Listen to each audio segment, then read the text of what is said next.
Coba deh, bayangin aroma rosemary. Khas banget kan? Nah, tanaman ini tuh bukan cuma buat pajangan di kebun loh. Justru ia adalah sumber minyak esensial yang nilainya tinggi banget. Dan itulah yang bakal kita kupas tuntas hari ini. Oke, kita langsung aja ke pertanyaan utamanya. Kalau mau rosemary yang paling bagus, rahasianya apa sih? Pakai pupuk kimia modern yang katanya bikin cepat besar, atau justru kembali ke cara lama pakai pupuk kandang? Menarik nih. Kenapa sih kita kayaknya terobsesi banget sama rosemary? Ya wajar aja.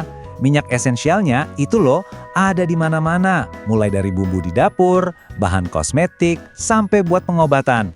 Nah, kualitas semua produk itu ya tergantung banget sama kualitas minyak rosemary-nya.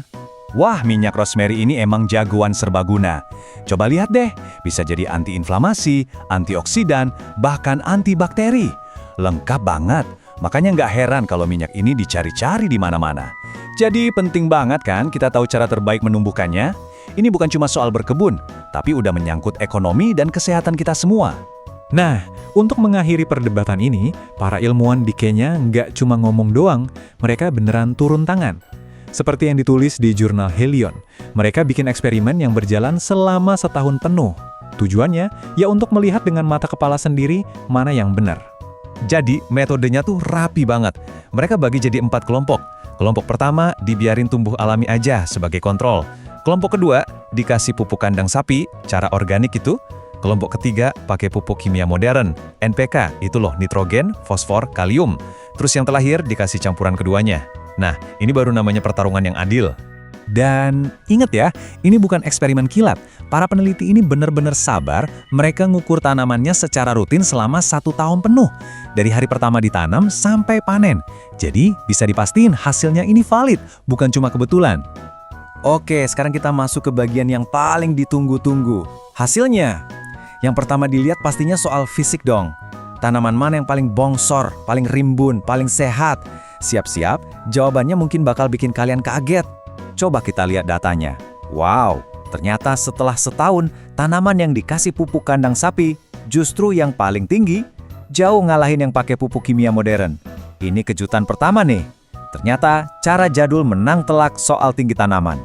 Dan gak cuma tinggi loh, tanaman yang pakai pupuk kandang cabangnya juga jauh lebih banyak. Artinya tanamannya jadi lebih lebat, lebih rimbun. Sampai sini kelihatannya pupuk kandang menang di semua lini soal pertumbuhan fisik. Eits, tapi tunggu dulu. Ceritanya nggak sesimpel itu. Coba kita lihat data tingkat kelangsungan hidupnya. Nah, di sini ceritanya beda. Justru pupuk kimia yang unggul. Hampir 97% tanamannya bertahan hidup, sedikit di atas pupuk kandang. Jadi, kalau soal menjaga tanaman biar nggak mati, pupuk kimia juaranya. Oke, jadi kita tahu tanaman dari pupuk kandang itu lebih besar dan rimbun. Logikanya kan, tanaman yang lebih besar, pasti minyak esensialnya lebih banyak juga dong. Bener gak sih? Yuk kita cari tahu.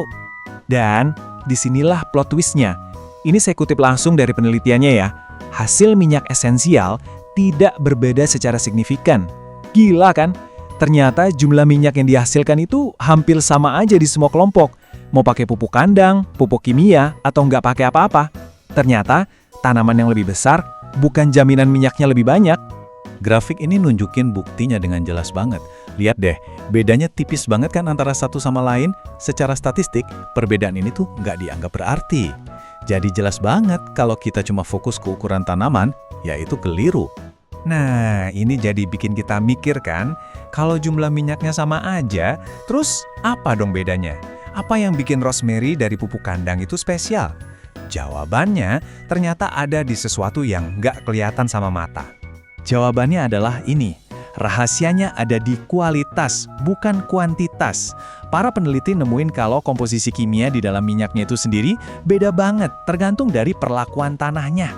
Dengan alat analisis yang super canggih, para ilmuwan ini berhasil mengidentifikasi ada total 26 senyawa kimia berbeda di dalam semua sampel minyak rosemary.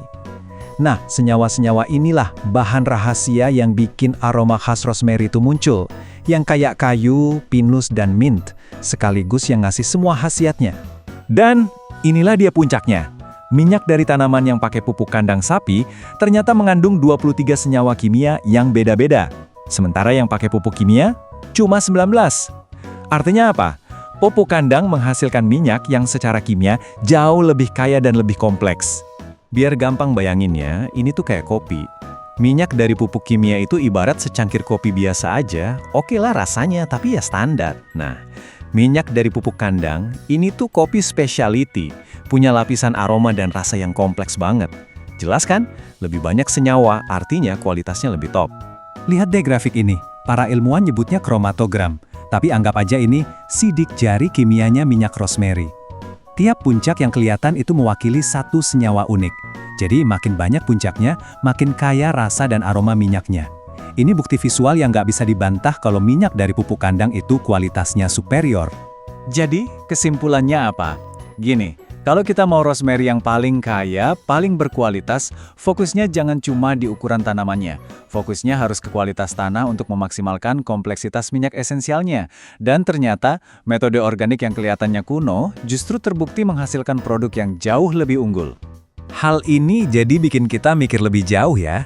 Kalau di kasus rosemary aja kita bisa salah fokus ke kuantitas daripada kualitas, kira-kira di hal lain, kita sering juga nggak sih melakukan kesalahan yang sama? Mungkin pelajaran terbesarnya ya ini, terkadang yang terbaik itu bukan berarti yang paling besar atau yang paling cepat.